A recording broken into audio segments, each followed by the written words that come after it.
Welcome to the information cycle. The information cycle is all around us, from Twitter to online newspapers to academic journals. How are all these information sources related? Let's begin by defining the information cycle. The information cycle is the progression of events over time processed by the media. In the moments after an event, the information cycle begins. This cycle continues in the hours, days, weeks, months, and years after the event. It includes all information about the event over time across all media formats. So then, how is the information cycle useful for you? Understanding how information is created, how it is transmitted, and how it changes over time will help you become a better researcher. This knowledge will help you understand what information is available and where to find it, making you more effective in assessing and identifying relevant sources for your topic. As an example, let's look at the Japanese tsunami and see how the information cycle begins and changes across time.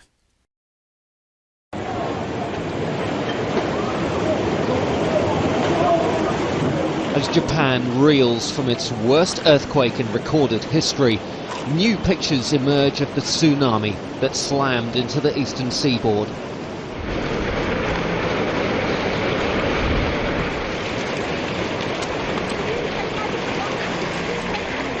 National broadcaster NHK captured the moment the waves hit the city of Kamaishi. Terrified residents rushed to the safety of higher ground and watched. The power of water unleashed and made all too clear.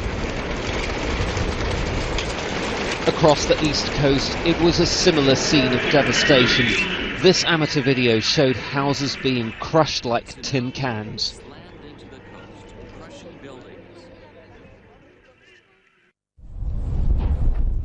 Communities have begun the long and painful process of rebuilding their lives. Rescue teams are searching for the missing along hundreds of kilometers of coast. They're combing through towns and villages that have been reduced to splinters. Is it a dream? I just feel like I'm in a movie or something. Whenever I'm alone, I have to pinch my cheek to check whether it's a dream or not. Infrastructure such as the airport in Sendai City remain disabled, making it hard to get aid to those who need it most. Some emergency supplies are being moved to the worst-hit areas. The US military is using its large airbase in Okinawa to get food and medical supplies to victims. But this Japanese Air Force base in Miyagi Prefecture was not spared.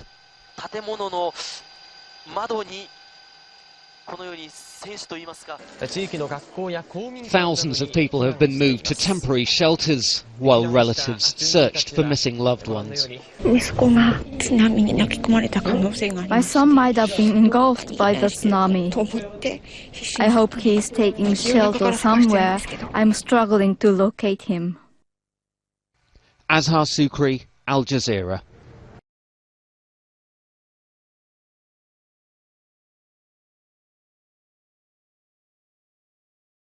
On March 11, 2011, a magnitude 9.0 undersea earthquake ruptured off the eastern coast of Japan. This was the fifth largest known earthquake to ever hit Japan and the fifth largest in modern history. This triggered a massive tsunami which attained heights of 133 feet and reached inland up to 6 miles, killing over 15,000 people. Given the widespread nature of the disaster, mass confusion resulted in the immediate aftermath. In the moments after the earthquake, Twitter, Facebook, and other social media sources were used to broadcast the effects of the earthquake, to provide accounts of damage, and to communicate the safety of family members worldwide. Also in the moments after the earthquake, Japan's national public broadcast stations, NHK, and Japan Satellite Television, suspended their regular programming to provide live coverage of the event. These reports were ongoing and provided a visual element along with limited reports as they became available. Meanwhile, online news outlets across the world developed and produced stories, often with fragmented facts as they emerged in the confusion of the aftermath.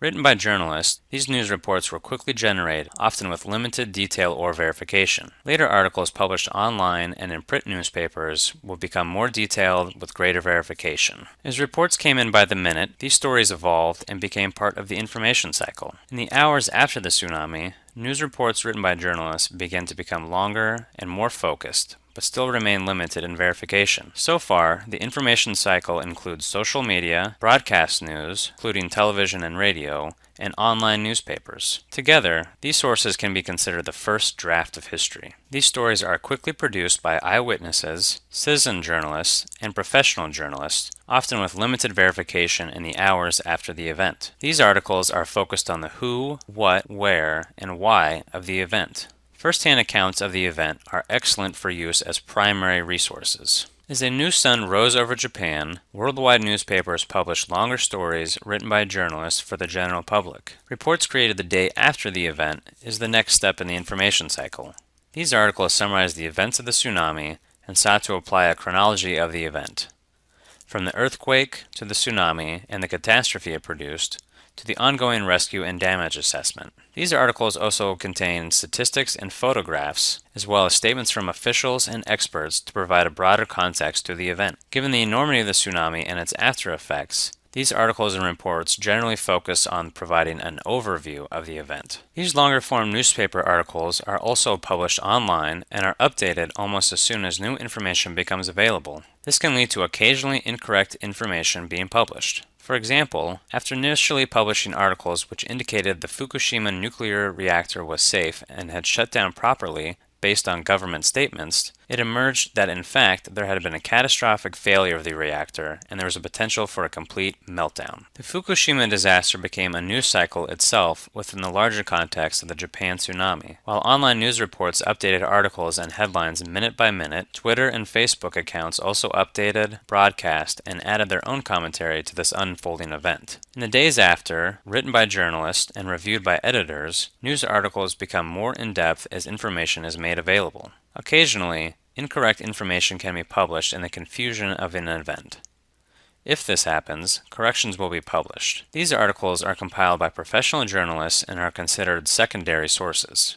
In the weeks after the event, the information cycle progresses. Weekly news magazines, such as Time and Newsweek, produced long-form articles which provided greater detailed analysis and overview of the Fukushima meltdown. This article, for example, provided a scientific explanation of the principles of nuclear reactors and how and why the meltdown occurred, in addition to discussion of the potential threats of a meltdown. These articles are written by journalists who combine primary sources and reports with analysis by experts and government officials into articles for the general public. Written in the week and weeks after the event, longer magazine articles are written by journalists who combine primary sources and reports with analysis by experts and government officials. These articles are written for the general audience to be informative. These sources are useful for current, up-to-date information and interviews with citizens and experts alike. When used for research, these citations are secondary sources.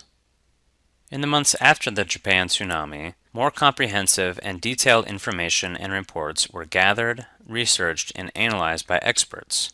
One important group includes academics across many disciplines. Published in academic journals, this information includes highly detailed analysis, empirical research reports, and informed commentary related to the event. These articles can be theoretical, for example, analyzing the impact of an event on social and cultural norms. They can also be highly scientific or technical, focusing on details or aspects of the event.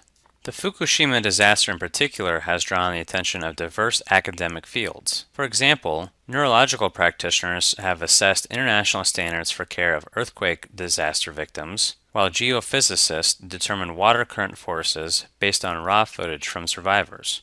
Before publication, academic journals go through the peer review process. These articles contain original research, review of literature, or analysis. Once authors submit papers to an academic journal, scholars review the article to determine if it should be rejected for publication or accepted. If accepted, articles may require resubmission with corrections and revisions. The thoroughness of the peer review process takes time. Articles are generally published 6 months to a year after submission. Academic articles become part of the information cycle once they are published and continue to be as they are cited in future research and studies. Academic research and articles continue to be published in the years and even decades after an event. In the months after, academic articles are published. Peer review process of academic articles ensures a high level of accuracy and credibility. Published articles include detailed analysis, data, results, and conclusions, along with extensive bibliographies. These articles are useful for in-depth academic analysis of an issue and are ideal for research and citation. The next step in the information cycle occurs in the year and years after an event when books are published.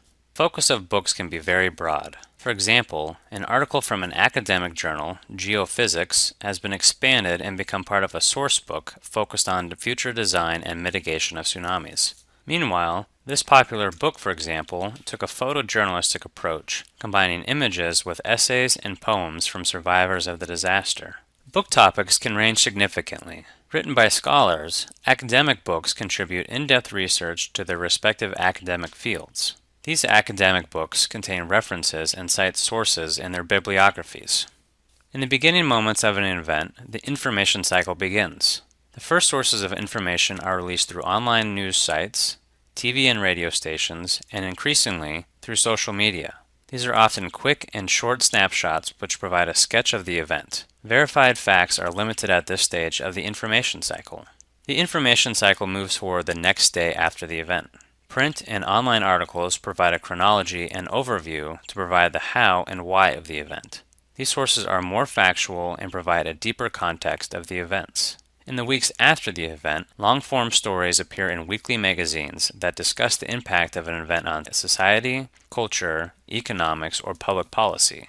6 months to a year after an event, this information becomes published in academic journals.